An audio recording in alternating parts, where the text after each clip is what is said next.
Ephesians 3. 1-21, through the Bible. Chapter 3, Part 1.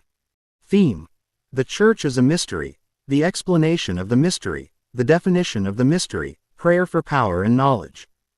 This is the final chapter in the doctrinal section of this epistle. We have learned that the church is a body and the church is a temple. Now we learn that the church is a mystery. Let me give a preliminary word about what it means when we say the church is a mystery.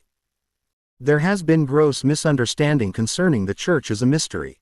The word for mystery bears no resemblance to the modern connotation of whodunit. In this sense, a mystery is something that had not previously been revealed but is currently made manifest. In this case it is the church which was not revealed in the Old Testament but is solely revealed in the New Testament.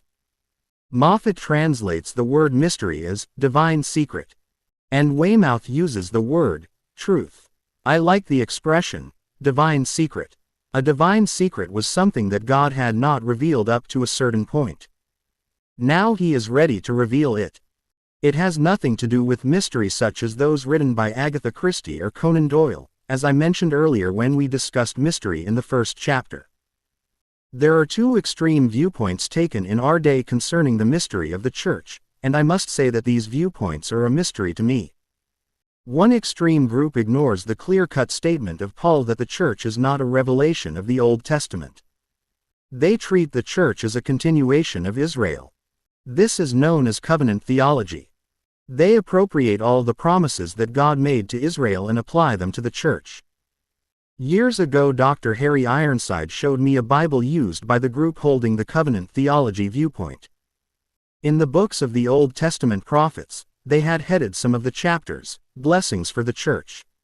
Other chapters were headed, curses for Israel. It's quite interesting that the church took the blessings but left the curses for Israel. The truth is that both the blessings and the curses apply to Israel. The other group places undue emphasis on Paul's statements. He made known unto me the mystery, and my knowledge in the mystery of Christ, and they treat the mystery as the peculiar revelation to Paul. This is known as hyperdispensationalism. As a result, there has been the pernicious practice of shifting the beginning of the church to some date after Pentecost. On this sliding scale several dates have been suggested, and when one becomes untenable, another is adopted.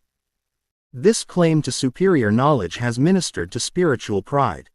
May I say that the church was not revealed in the Old Testament. When it was revealed, the revelation was not confined to the Apostle Paul.